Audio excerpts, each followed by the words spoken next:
اور اس پر استدلال بالکل اپنی جانب بجا ہے کہ بعض ایسی ہستیاں ہیں کہ جن کی دنیا میں آمد، میلاد، ولادت بسعادت ہوئی، دنیا والے خوش تھے، لیکن جو علم غیب رکھتے تھے وہ خوشی کے ساتھ ساتھ آنسو بھی بہا رہے تھے۔ اور ان میں سے سب سے بڑی ذات حسین ابن علی کی ہے۔ زیادہ نہیں 2 سے 4 جملے تبرکن پڑھوں گا۔ جوان کا لاشا اٹھایا، اللہ درجات بلند کرے، ان کی بیٹی کو عمر خضر عطا کرے۔ پوچھا میں نے کتنی عمر تھی؟ کہا 31 برس۔ غالبی دستور بتاؤ پیر محل والوں، یہ استثنائی مورد ہے، لیکن غالبی دستور یہی ہے کہ بوڑھے باپ کا لاشا جوان بیٹے اٹھاتے ہیں۔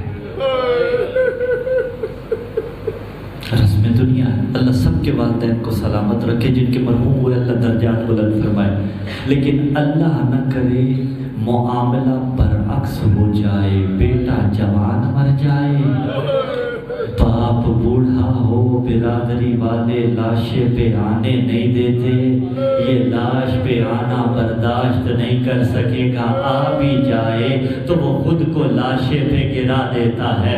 جنازہ اٹھایا بھی جائے، میں نے کوئی باپ اس عالم میں نہیں دیکھا اس کا کڑیل جوان مارا جائے اور وہ صحیح سلامت اپنے قدموں پہ کھڑا ہو، نہ روتے شیعہ بات تمام ہو جاتی۔ حسین کبھی دائیں گرتا تھا، کبھی بائیں گرتا تھا، رو رو کے کہتا تھا یا علی اکبر گرا کہاں ہے، تیرے بعد مجھے نجف نہیں آتا۔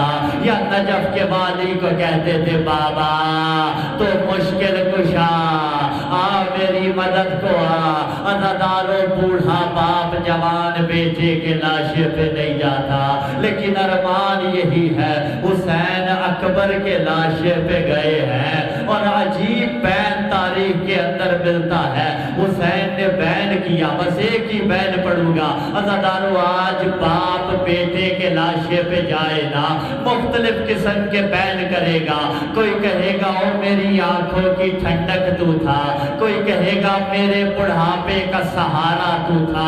عجیب بین حسین ابن علی نے کیا، اکبر کے لاشے پہ آئے ہیں، اپنے رخسار کو اکبر کے چہرے پہ رکھا، اپنے چہرے کو اکبر کے چہرے پہ رکھا اور کہتا تھا حلت دنیا بعد قل عفا، اکبر تیرے بعد اس دنیا پہ خاک، اب تیرا بابا جینا نہیں چاہتا۔